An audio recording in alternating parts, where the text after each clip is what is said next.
हे बघा, कीर्तनामध्ये आल्याच्या नंतर माणसाने टाळी वाजवली पाहिजे, टाळी वाजवली पाहिजे। भगवंताने तुम्हा आम्हाला हा दुर्लभ असा नरदेह प्राप्त करून दिलेला आहे। देवाने एक अवयव जरी कमी दिला असता तर माणसाची काय फजिती झाली असती। ऐका, एका गावात एक मेंढ्या सांभाळणारा मेंढपाळ राहत होता। तो त्याच्या सर्व मेंढ्या रानात घेऊन चारण्याकरता गेला आणि एका थंडगार झाडाखाली आराम करण्यासाठी बसला आणि त्याला झोप लागली। आता थोड्यानंतर 2-3 तासानंतर उठला आणि मेंढ्या शोधायला लागला, पण मेंढ्या काही त्याला दिसत नव्हत्या। थोड्या अंतरावर चालत गेल्यावर त्याला एक शेतकरी दिसला। त्याने विचार केला, म्हटलं या शेतकऱ्याने नक्कीच आपल्या मेंढ्या बघितल्या असतील। तो त्या शेतकऱ्याजवळ गेला आणि म्हणतो, शेतकरी दादा, माझ्या मेंढ्या या रस्त्याने गेल्या का? असा हात वर करून प्राप्ती तो परमात्मा सुखसिंधू आहे। विठ्ठल विठ्ठल।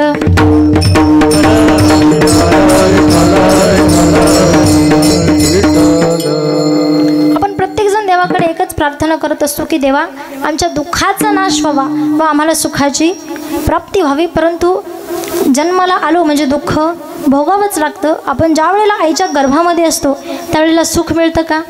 तर अजिबात नाही। माऊली म्हणतात, विष्टा लेप चोहीकडे नाकी तोंडी कुर्मकिडे, गर्भवासाचे दुःख गाडे कवना पुढे सांगावे।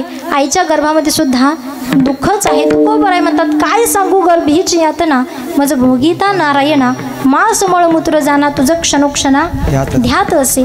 आईच्या उदरामध्ये सुद्धा पीडा सहन करावी लागते। माऊली म्हणतात, मातीच या उदर कोहरी पचुनी विष्टेच्या दाथरी, उकडूनी 9 मासवरी जन्मजन्मी मरती। ज्याप्रमाणे उकळत्या भाजीमध्ये मीठ टाकलं की कसं उकळतं, त्याचप्रमाणे आपला जीव आईच्या गर्भात उकळतो। म्हणून माता मदालसा आपल्या लेकराला सांगण्याचा प्रयत्न करते, उपदेश करते। म्हणते, हा देह नाशिवंत मलमूत्राचा बाधा, वरी चर्म घातले रे कृमी कीटकांचा सांधा, रवरव दुर्गंधी रे अमंगळ तिचा बांधा, स्मरे त्या हरिहरा शरण जा रे गोविंदा। मदालसा म्हणते, बाळा, अरे तू शुद्ध आहेस, मुक्त आहेस, निरंजन आहेस, व्यापक आहेस, सच्चिदानंद आहेस। तू शरीर नाहीस तर तू आत्मा आहेस। अजो नित्य शाश्वत वयम पुराणो, न हन्यते हन्य मारे शरीरे, ज्याचा कधीच नाश होत नाही, जो नित्य आहे, अविनाशी आहे। म्हणून वेदांत दर्शनामध्ये महर्षी वेदव्यास म्हणतात, आत्मा न जजाती न मरिष्यती, आत्म्याचा जन्म देखील होत नाही आणि मृत्यू देखील होत नाही। म्हणून शस्त्र इसे काट नहीं सकते, आग इसे जला नहीं सकती, जल इसे गला नहीं सकता। आत्मा हा कधीच मरत नाही, मरत ते शरीर। माऊली म्हणतात, जैसे जीर्ण वस्त्र सांडीजे मग नूतन वेढीजे, तैसे देहांतराते स्वीकारीजे चैतन्यनाथे। आत्म्याचं खरं स्वरूप काय आहे हे माता मदालसा आपल्या लेकराला सांगण्याचा प्रयत्न करते, उपदेश करते। संत सुद्धा उपदेश करतात, करा रे बापांनो साधन हरीचे, जने करणेचे करू नका विठ्ठल विठ्ठल।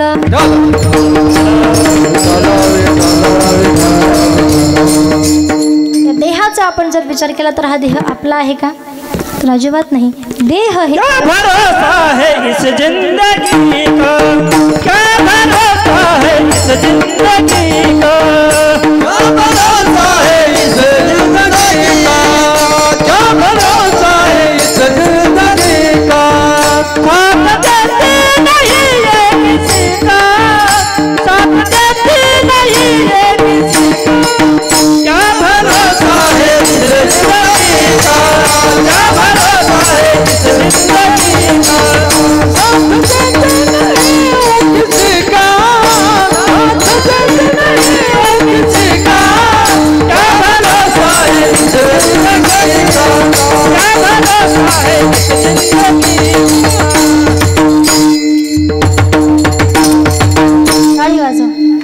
देह हे काळाचे धन कुबेराचे, येथे मनुष्याचे काय आहे, हा देह जाणार आहे, देह जाणार जाणार, देह जाईला, देह जाईला, देह जाईला,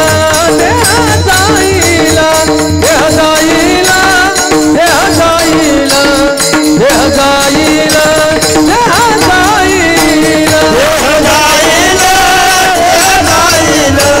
देह जाईला, देह जाईला,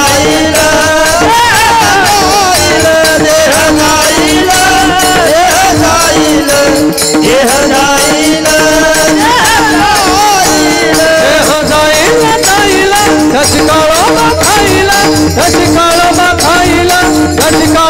खाईला देह जाईला, देह जाईला,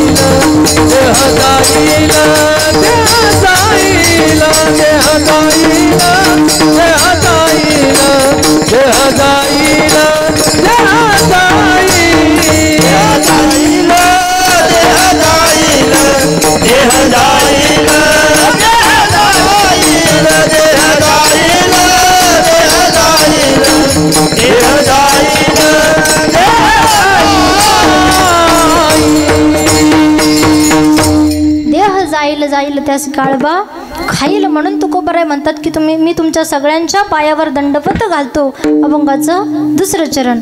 सकळाच्या पाया माझे दंडवत, सकळाच्या पाया माझे दंडवत, सकळाच्या पाया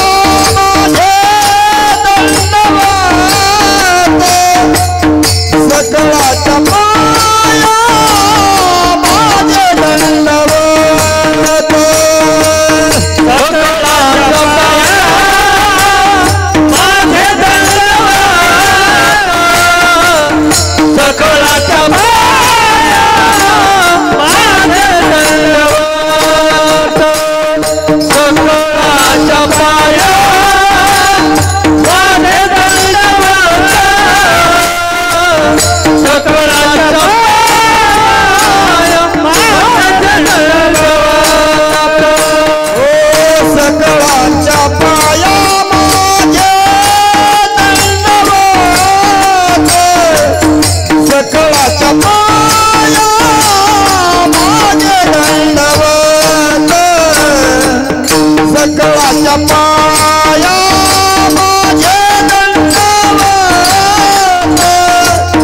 सकळाच्या पाया माझे दंडवत, सकळाच्या पाया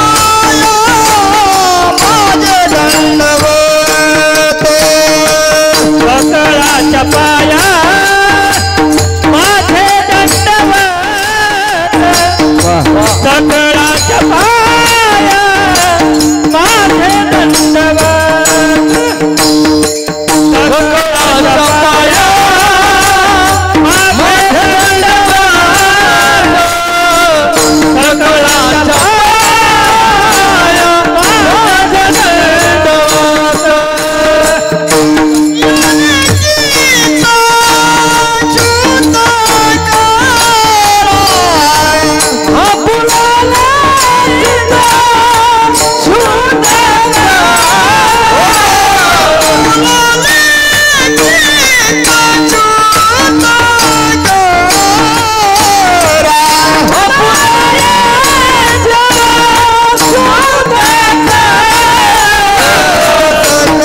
सकळाच्या पाया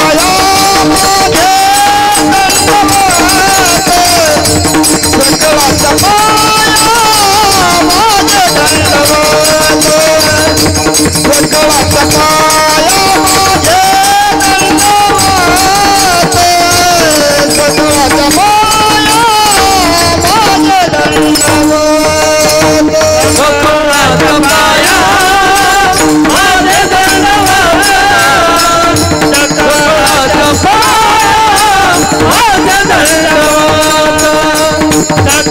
सकळाच्या पाया माझे दंडवत, सकळाच्या पाया माझे दंडवत.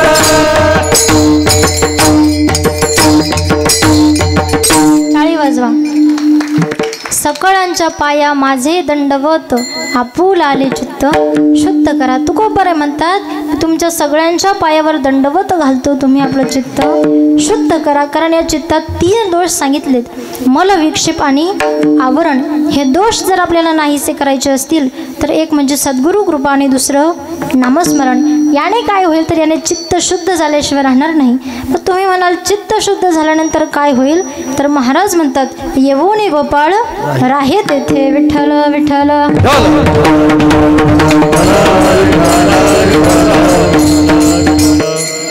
आईचा आपण जर विचार केला तर आई म्हणजे पिलांची, पक्षी, बछड्याची, वाघिणी, वासराची गाय असते.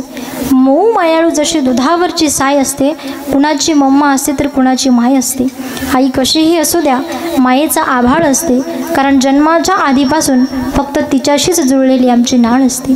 हे नाळेचं नातं आहे, बाहेरून आलेलं नातं नाही. कारण आभाळातनं या धर्तीवर आजवर कोणी पडलेलं नाही. गुरुशिवाय कधीच कुणाला विद्या प्राप्त झालेली नाही. प्रत्येकाची काळजी घ्यायला देवाकडे खरंच खूप वेळ नाही. म्हणून तर देवाने प्रत्येकाला दिली सुंदर अशी आई. आणि आई या शब्दात खरंच फार सामर्थ्य आहे. आ म्हणजे आत्मा, तर ई म्हणजे ईश्वर. आणि जिचा आत्मा ईश्वररूपी असेल ती किती महान आहे त्याचं वर्णन आपण एका शब्दात करू शकत नाही. विश्वमाऊली ज्ञानोबरायांनी त्यांच्या जीवनामध्ये आई वडील नसल्याची खंत व्यक्त करावी. अरे पंढरपूरचा विठुराया सुद्धा स्वतःला म्हणून घेतो विठाई. आणि मीठ या शब्दामध्ये जर आई शब्द घातला तर त्याची सुद्धा होते मिठाई. इतका गोड शब्द आई आहे. आई नावाचा हेवा विश्वमाऊली ज्ञानोबरायांना वाटतो. तेही स्वतःला माऊली म्हणून घेतात. माऊली म्हणतात, मी माझ्या जीवनामध्ये ज्ञानेश्वरीसारखा विराट ग्रंथ लिहिला. मी माझ्या जीवनामध्ये रेड्यामुखी वेद बोलविला. मी माझ्या जीवनामध्ये निर्जीव अशी भिंत चालवली. पण या सर्व गोष्टींचं कौतुक करणारी माझी आई रुक्मिणी माता आणि माझे वडील विठ्ठलपंत हे जिवंत नाहीत ना, याचंच मला फार दुःख वाटतं. कारण असं म्हणतात, नेहमी असतात संयमांचे घाट, नेहमी असतात संयमांचे घाट, वाहत नाहीत अश्रूंचे पाट. प्रेमाचा असतो सदैव खळखळाट, आईवडिलांच्या आधाराशिवाय फुलवणार कोण आयुष्याची वाट. कधी कधी असते मुखावर रागाची झालर, पण मनी वाहतो पुत्राविषयी प्रेमाचा सागर. वणवण होते पोरीच्या लग्नासाठी, उंबरटे झिजवतात ते चांगल्या स्थळासाठी. नतमस्तक होतात पोराच्या नोकरीसाठी, कधीही जगत नाही ते स्वतःसाठी. प्रतीक असतं ध्येयाचं त्यागाचं, चरण स्पर्श करा त्या जन्मदात्या मायबापांचं. इथं बसलेल्या सगळ्या माता माऊलींनो एक गोष्ट सांगू का? बाईचं माहेर माहेर तोपर्यंत आहे जोपर्यंत माहेरामध्ये आपली आई आहे, जोपर्यंत आधार देणारा बाप आहे. एकदा का आई गेली की बाईचं माहेर पण संपलं हो. आई कशीही असू द्या, आई आई असते. उन्हाळ्याच्या सुट्टीमध्ये लेकरांना घेऊन लेक माहेरी आली ना, काय आनंद होतो त्या माऊलीला. अहो 3 किलोचे पापड बनवलेले असले तर त्यातले अर्धा किलोचे पापड लेकीच्या पिशवीमध्ये टाकते. सासरी कितीही चांगल्या क्वालिटीचे पापड असले तर त्या पापडाला ती चव येत नाही जी आईने दिलेल्या अर्धा किलोच्या पापडाला आहे. आई गेली ना, आई गेल्याच्या नंतर ज्या वेळेला लेक माहेराला येते, दारात उभी राहते. 5 मिनिटं होतात, 10 मिनिटं होतात, कुणाचंच लक्ष नाही आहे. भाऊ कुठेतरी बाहेर गेलेला असतो, भाऊजाई कामात असते आणि माहेराला आलेली लेक दारात उभी असते. डोळ्यातून अश्रू वाहत आहेत. आज माझी आई असती ना, 10 मिनिट उभं राहावं लागलं नसतं, माझी दृष्ट काढली असती. पण आई गेली ना, माया गेली. व्याप्ता न येणारं अस्तित्व आणि मापता न येणारं प्रेम जिच्यामध्ये भरलेलं आहे ना, तिला आई असं म्हणतात. कधीतरी विचारा त्या आईला, कधी स्वतःसाठी जगलीस का तू? कभी तो उस माँ से पूछो कि बच्चे को जन्म देने के बाद कभी आपने अपने लिए भगवान से मांगा है कुछ? कभी किसी चर्च में जाकर अपने लिए मोमबत्ती जलाई है, या किसी पेड़ को अपने लिए धागा बांधा है, या किसी नदी में अपने नाम का सिक्का फेंका है? पूछो उस माँ से, तूने भी एक ही जिंदगी पाई है. स्वतःसाठी जगणं आई विसरून जाते. लेकरांसाठी जिचं आयुष्य आहे, उठताना बसताना मनामध्ये एकच विचार असतो की माझ्या लेकराचं कसं होईल. म्हणून मायबापांनो, आपली आई कशीही असू द्या, आई आई असते. आई गेल्याच्या नंतर ज्या वेळेला मावशी काकू आत्या येतात, आम्हाला सांगतात, बाळा रडू नको रे, काळजी करू नको, मी तुझ्या आईसारखी आहे. पण आईसारखं असणं वेगळं, आई असणं वेगळं. आपली आई अडाणी असू द्या, अशिक्षित असू द्या, लेकरांवर प्रेम मात्र कधी कमी होत नाही. एक उदाहरण सांगेन. एक लहान मुलगा होता, त्याच्या लहानपणीच त्याचे वडील वारले आणि वडील वारल्याच्या नंतर त्या आईने मुलाला लहानाचं मोठं करायला सुरुवात केली. पण दुर्दैव असं होतं की त्या आईला एक डोळा नव्हता. ती आई दिसायला कुरूप होती. मुलगा लहानाचा मोठा झाला, शाळेमध्ये जाऊ लागला, मित्रांना भेटू लागला, विचार करू लागला, माझ्या सर्व मित्रांच्या आई किती सुंदर आहेत, किती छान आहेत, पण माझी आई एका डोळ्याने आंधळी आहे, दिसायला कुरूप आहे. आणि जर माझी कुरूप आणि आंधळी आई शाळेमध्ये आली तर 4 मित्रात माझा अपमान होईल. म्हणून त्या मुलाने कधीच त्या आईला शाळेत बोलावलं नाही, कधी तिची ओळख करून दिलेली नाही. एक दिवसाचा प्रसंग आहे. त्या शाळेमध्ये सगळ्या विद्यार्थ्यांच्या पालकांना कार्यक्रमानिमित्त बोलावलं होतं. या मुलाने मात्र घरी निरोप दिला नाही. का दिला नाही?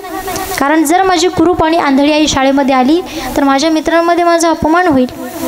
पण त्या मुलाला हे कळत नव्हतं की आई जरी कुरूप असली तरी तिचं वात्सल्य कुरूप नाही. आईला एक डोळा जरी नसला तरी तिची माया मात्र कमी होत नाही, हे त्या लहान मुलाला कळत नव्हतं. सगळ्या विद्यार्थ्यांच्या त्यांच्या आया शाळेमध्ये गेल्या. त्या आईच्या कानावर गोष्ट ऐकू पडली की आपल्या मुलाच्या शाळेमध्ये काहीतरी कार्यक्रम आहे, आपण गेलो पाहिजे. आपला मुलगा आपल्याला सांगायचं विसरला असेल, पण तिला काय माहिती की आपला मुलगा आपल्या मुलाने आपल्याला जाणून बुजून सांगितलं नाही. तयारी केली आणि गेली ती आई शाळेत. जसं शाळेत आंधळ्या आईला पाहिलं, तळपायाच्या मस्तकात गेले, डोळे लाल बुंद झाले. मुलगा रागारागात घरी निघून आला. तशी आई त्याच्या पाठीमागे लगेच आली. विचारलं, बाळा अरे काय झालं? आई अशीच असते, चुकी लेकराची असली तरी माफी ती मागते, एवढं उदार अंतकरण ते आईच असतं. विचारलं, बाळा अरे काय झालं? म्हटलं, अगं आई, तू शाळेत आल्यामुळे माझ्या मित्रात माझा अपमान झाला. तू आंधळी आहेस, एका डोळ्याने आंधळी आहेस, दिसायला कुरूप आहेस, तुला आई म्हणून घेण्याची मला लाज वाटते. आई ढसाढसा रडू लागली. पण मुलगा लहान आहे, त्याला कळत नाही. या जगामध्ये तुम्ही कितीही अपराध केले ना, तुम्हाला कुठल्या न्यायालय माफ करेल का नाही मला माहीत नाही, पण एक मायालय असं आहे जिथं तुमचे सगळे गुन्हे माफ होतात. ते म्हणजे आईचं मायालय आहे. आईला वाईट वाटलं, पण आईने दुर्लक्ष केलं. परंतु मुलाने ठरवलं, जोपर्यंत शिक्षणाला पैशाची गरज आहे, पैशांकरता आईची गरज आहे, तोपर्यंत हिच्या जवळ राहायचं. आणि एकदा का मोठा झालो की आईला कायमचं सोडून जायचं. अहो, बाप गेल्यानंतर त्या माऊलीचं जीवन कसं असतं ना, नाही सांगू शकत. लोकांच्या शेतामध्ये कामाला जायची, धुणं भांडी करायची, पै जमा करून लेकराचे पैसे भरले. मुलगा चांगल्या कंपनीत कामाला लागला, इंजिनियर झाला, शहरामध्ये संसार थाटला. परंतु आईच्या कष्टाला मात्र विसरला, पुन्हा कधी गावात आला नाही. भरपूर दिवस झाले आई वाट पाहते, माझं लेकरू मला भेटायला कधी येईल. पावसाळ्यामध्ये घरामध्ये झोपायला जागासुद्धा राहत नाही, सगळीकडून घर गळते, पण सांगणार कुणाला? एकुलता एक मुलगा, त्याच्या शिक्षणाकरता रात्रंदिवस कष्ट केले, पण मुलगा मात्र मला सोडून गेला. फोनसुद्धा गेला नाही. एक दिवस ज्या शाळेत तो शिकला त्या शाळेतून त्याला कार्यक्रमानिमित्त आमंत्रण आलं. गावामध्ये आला. शाळेतला कार्यक्रम संपल्यानंतर विचार करू लागला, गावात आलोच ना, मग ती कशी आहे ते तर बघू. ती म्हणजे आई. घरी गेला तर घराला कुलूप होतं. शेजारच्या बाईकडे गेला. म्हटलं, मावशी, ती एक बाई राहत होती, ती कुठे गेली माहिती आहे का? त्या बाईने सांगितलं, बाबा ती बाई कुठे गेली मला माहीत नाही, पण जाता जाता एक चिठ्ठी देऊन गेली आणि सांगितलं की माझ्या आठवणीत माझी विचारपूस करत कोणी आलं ना, त्याला तू चिठ्ठी दे. ज्या वेळेला तो मुलगा चिठ्ठी वाचतो, ती आई लिहिते, बाळा अरे तू माझा नेहमी राग केलास, मला नको नको ते बोललास, मी एका डोळ्याने आंधळी आहे म्हणून मला सोडून गेलास. असू दे, तू लहान असताना नेहमी विचारायचं ना, आई तुला एक डोळा का नाही? ऐक रे बाळा, तू 2 वर्षांचा होता, तुझे वडील, मी आणि तू बाहेर फिरण्याकरता निघालो होतो. नवीन मोटरसायकल होती, तू पुढे बसला होता, पण माझं नशीब फुटकं. जशी हायवेला गाडी लागली, समोरून भर वेगाने ट्रक आला. त्या ट्रकचा आणि आपल्या गाडीचा अपघात झाला. त्या अपघातात तुझे वडील गेले. सौभाग्य गेलं रे बाळा माझं. दवाखान्यात ॲडमिट असताना चेहरा आरशात बघितला तर एक डोळा नव्हता. धावत धावत माझं लेकरू कुठे म्हणून विचारायला गेले तर डॉक्टरांनी सांगितलं तुमचं बाळ वाचलंय, पण त्याचे जे 2 डोळे आहेत ना, त्या 2 डोळ्यांपैकी एक डोळा त्यांनी या अपघातात गमावलाय. मी डॉक्टरांना विनंती केली, साहेब काहीही करा, पण माझ्या लेकराला 2ही डोळ्यांनी बघता येईल असं करा. डॉक्टरांनी एकच पर्याय शिल्लक सांगितला. म्हटले, त्याला जर कोणी डोळा दिला तर तो व्यवस्थित होईल. आईने क्षणाचा विचार न करता डॉक्टरांना म्हटली, साहेब माझे 2ही डोळे चेक करा, जो डोळा चांगला असेल ना तो काढा, माझ्या लेकराला 2ही डोळ्यांनी बघता येईल असं करा. ती सगळी घडलेली घटना मुलगा चिठ्ठीमध्ये वाचत होता. वाचता वाचता डोळ्यामध्ये अश्रू आले. विचार करू लागला, मला असणाऱ्या 2 डोळ्यांपैकी एक डोळा हा मला आईनं दिलेला आहे. ज्या वेळेस त्याला कळाले ना, त्याच वेळेस त्याच्या डोळ्यातून अश्रूच्या धारा वाहू लागल्या. आई आई म्हणून हाक मारू लागला, पण त्याची ती हाक ऐकण्याकरता त्याची आई हे जग सोडून कुठेतरी लांब निघून गेलेली होती. म्हणून जोपर्यंत मायबाप जिवंत आहेत तोपर्यंत त्यांची सेवा. ऐसी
ऐसी कळवळ्याची जाती तरी लाभाविन प्रीती.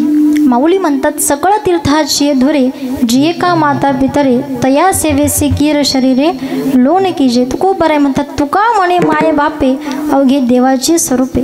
मायबाप हे साक्षात देवाचे स्वरूप आहेत म्हणून जोपर्यंत मायबाप जिवंत आहेत तोपर्यंत त्यांची सेवा करा. विठ्ठल विठ्ठल.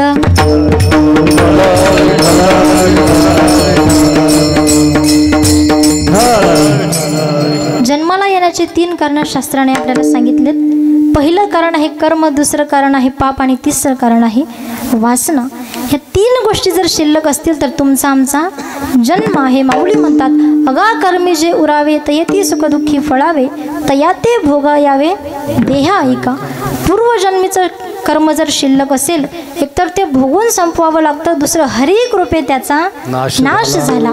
शास्त्रकार सांगतात ना भोगतेषु ते कर्म जन्म कोटी शतैरपि अवश्यमपि भोक्तव्यम कृतम कर्म शुभाशुभम. कर्म जर चांगला असेल तर करा. कारण महाभारताच्या शांती पर्वामध्ये महर्षी वेदव्यास दृष्टांत देतात. यथा धेनु सहस्रेषु वत्सो विंदते मातरम एवं पूर्वकृतम कर्म कर्तार मनुगच्छति. जैसे हजारों गायों के बीच में वो बछड़ा अपनी माँ को ढूंढ लेता है उसी प्रकार किया हुआ कर्म कर्ता को ढूंढ लेता है. म्हणून कर्म चांगलं करा. भला किसी का करना सको तो बुरा किसी का मत करना. पुष्प नहीं बन सकते तो तुम कांटे बनकर मत रहना. घर न किसी का बसा सको तो झोपड़ियाँ ना जला देना.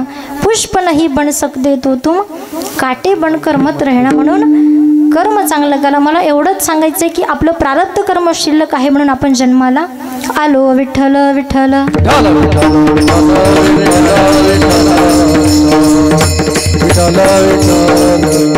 दुसरं कारण आहे पाप.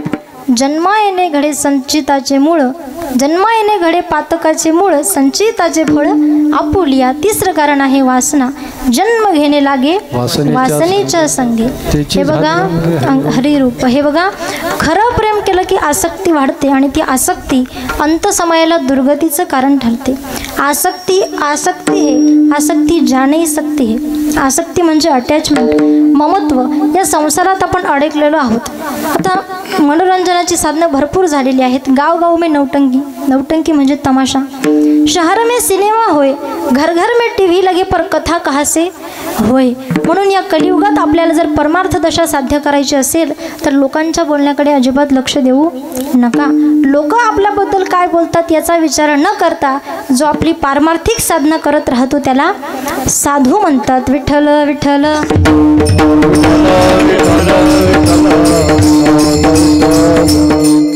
म्हणून लोकांच्या बोलण्याकडे अजिबात लक्ष देऊ नका. लोक देवाला सुद्धा नावं ठेवतात. म्हणून जीवन जगत असताना आनंदित जगा. कारण माणसाचं आयुष्य हे घरासमोरच्या रांगोळीप्रमाणे आहे. ज्याप्रमाणे रांगोळीला ठिपके मर्यादित असतात त्याचप्रमाणे माणसाच्या आयुष्याची मर्यादा ठरलेली आहे. हे बघा रांगोळी पूर्ण झाल्याच्या नंतर त्या रांगोळीमध्ये रंग कशा पद्धतीने भरायचे हे त्या रांगोळी काढणाऱ्या बाईच्या हातामध्ये आहे. आणि रांगोळी पूर्ण झाल्याच्या नंतर त्या रांगोळीमध्ये जर आपण सगळा काळा रंग भरला तर रांगोळीला शोभा राहील का? अजिबात नाही. अगदी त्याचप्रमाणे माणसाचा देह म्हणजे ही रांगोळी आहे. जगाच्या मालकाने 100 वर्षाचे ठिपके मर्यादित दिलेत. ही आयुष्यरूपी रांगोळी पूर्ण करता करता या रांगोळीमध्ये माणुसकीचा रंग कशा पद्धतीने भरायचा हे माणसाच्या हातामध्ये आहे. म्हणून आयुष्य वाया घालवू नका. महाराज म्हणतात तुम्हाला जर तुमचं हित करून घ्यायचं असेल तर तुम्ही देवाचं चिंतन करा. अभंगाचं 3रं चरण. हित ते करावे देवाचे चिंतन, हित ते करावे देवाचे चिंतन, हित ते करावे देवाचे चिंतन, हित ते करावे देवाचे चिंतन, हित ते करावे देवाचे चिंतन, हित ते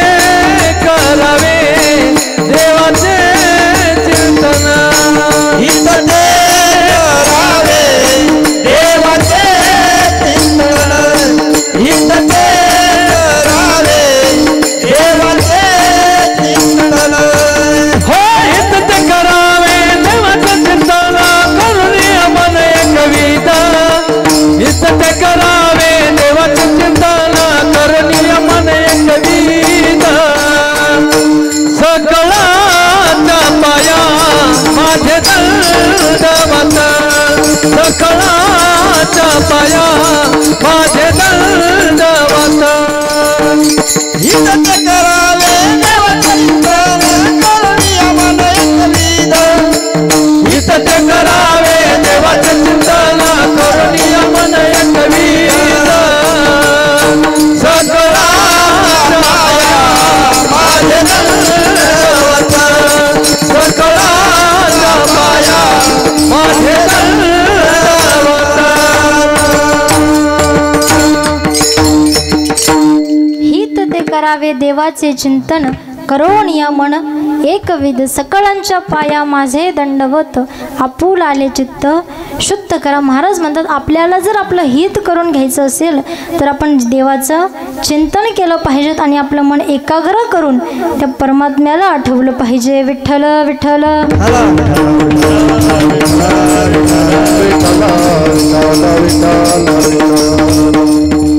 परमात्म्याचं नामचिंतन आपण केलं पाहिजे. आयुष्य वाया घालवू नका. अल्प आयुष्य मानव देह शतगणिले ते अर्धरात्र खाय मध्ये बालत्व पिढा रोगक्षय काय भजन असे उरले ते पाहेगा. किंवा बालपण गेले नेणता तरुणपणी विषय व्यथा म्हातारपणी प्रवर्तली चिंता मरे मागुता जन्मधरी. जन्मापासून ते 2 वर्षापर्यंत शिशु अवस्था आहे. 2 वर्षापासून 5 वर्षापर्यंत कुमार अवस्था आहे. 5 वर्षापासून 10 वर्षापर्यंत बंड अवस्था आहे. 10 वर्षापासून 15 वर्षापर्यंत किशोर अवस्था आहे. 15 वर्षापासून 30 वर्षापर्यंत युवक अवस्था आहे. 30 वर्षापासून 50 वर्षापर्यंत प्रौढ अवस्था आहे आणि 50 वर्षापासून ते मरेपर्यंत वृद्ध अवस्था आहे. आणि या देहाला 6 विकार आहेत. अस्ति जायते वर्धते विपरिणमते अपेक्षिते आणि शेवटी विनश्यते. अस्ति म्हणजे गर्भात येणे, जायते म्हणजे जन्म होणे, वर्धते म्हणजे वाढ होणे, अपेक्षिते म्हणजे तरुण होणे, विपरिणमते म्हणजे वृद्ध होणे आणि शेवटी विनश्यते म्हणजे नाश पावणे. महाराजांचे एक प्रमाण आहे. आता उघडी डोळे जरी अद्यापि न कळे मातेची या खुळे दगड आला पोटासी. भरपूर आयुष्य असलेली माणसं त्यांना सुद्धा मरावंच लागलं. एक अशी कोटी आहे. अरे मना शोक करीसी किती ही तव वायाची धनसंपत्ती. आयुष्य भविष्य नाही तुझे हाती शेवटी अंती जाईल जणी. 1 अर्बोद 60 कोटी लेखा 30 लक्ष 10 सहस्र देखा 709 मास मापा तया हिरण्यकश्यपा काय झाले. 14 चौकड्या लंकानाथा 99 सहस्र राया दशरथा तेही गेले मृत्यू पंथा मागे कुणी नुरलेची. 14 चौकड्या मार्कंड्यात पडे लोम हर्षाचा एक रोम जडे बघता लभ्याची निमिष मुळे गेले एवढे अरे म्हणा. म्हणून या जगामध्ये जन्माला आल्यानंतर प्रत्येक माणसाला एक ना एक दिवस मरायचे. ज्याचं बारसं झालं त्याचं 13 होणार आहे. आया है सो जाएगा राजा रंक फकीर कितने सिंहासन चढ चले कितने बंधे जंजीर. विठ्ठल विठ्ठल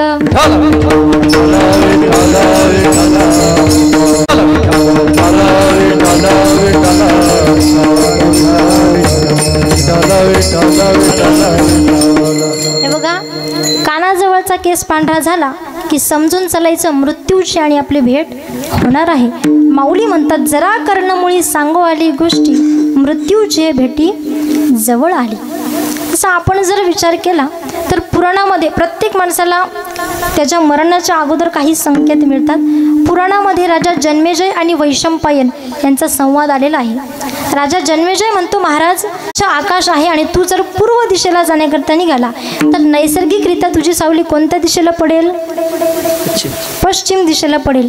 आणि जर तीच सावली दक्षिण दिशेला पडली तर समजून चालायचं 6 महिन्यानंतर मृत्यू होणार आहे.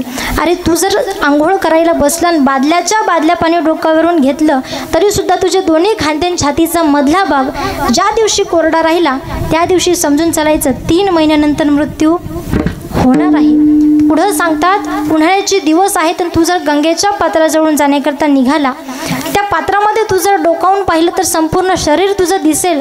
पण ज्या दिवशी तुझं डोकं दिसणार नाही त्या दिवशी समजून चालायचं 1 महिन्यानंतर मृत्यू होणार आहे. माऊली म्हणतात भोयाच्या गाठी न दिसती जाना आयुष्याची गणना 5 दिवस. ह्या ज्या डोळ्यावरच्या भोया आहेत ह्या दिसतात का पहा बरं. आपल्याच पहा दिसतात का नाही दिसत.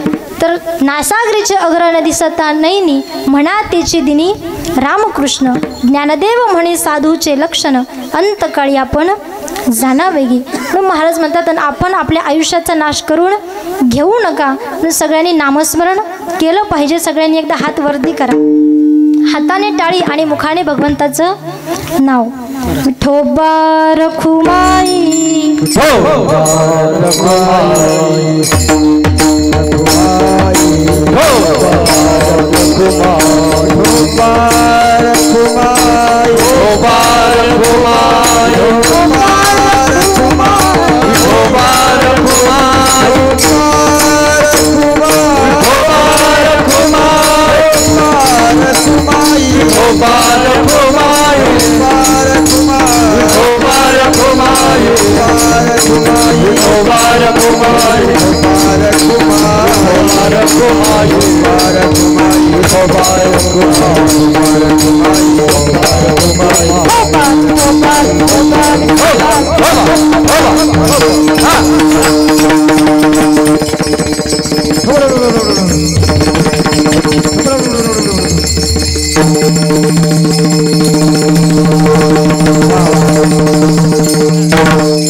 आणि शेवटच्या चरणात तुकोबाराय म्हणतात की तुम्ही असा काही व्यापार करा की तो व्यापार केल्यानंतर तुम्हाला लाभ झाला पाहिजे.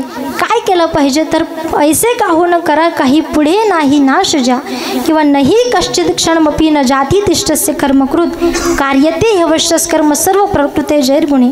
असं काही कर्म करा की ते कर्म केल्यानंतर नरदेहाची सार्थकता होईल.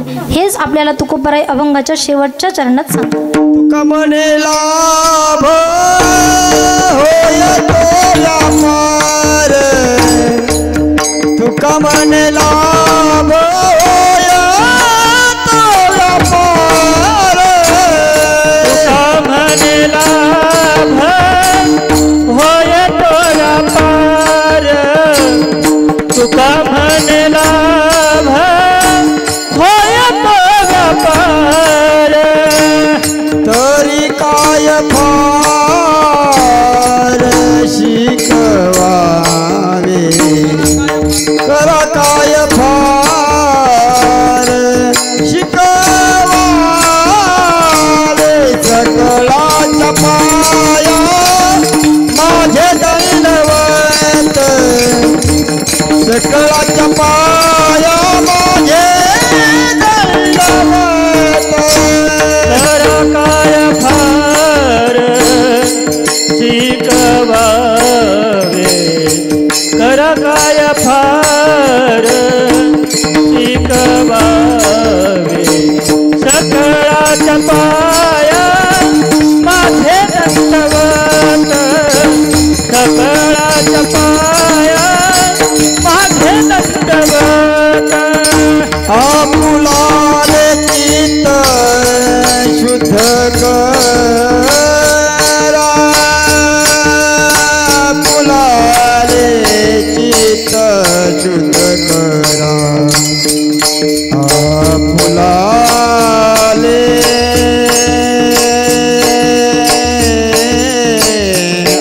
फुलाले चित्त शुद्ध करा, फुलाले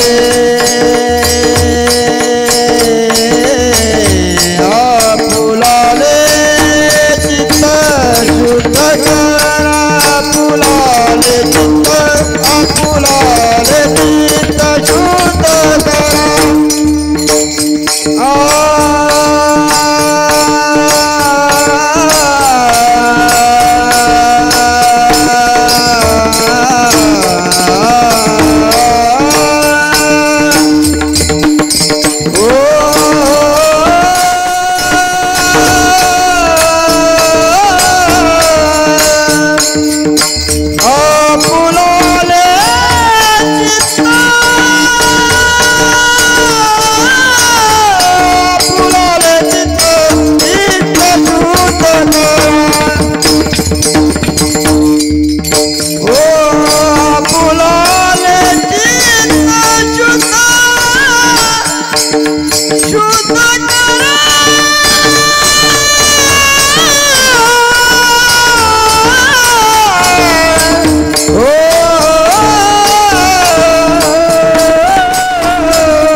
करा आपुलाले चित्त शुद्ध करा सकळाच्या पाया माझे दंडवत सकळाच्या पाया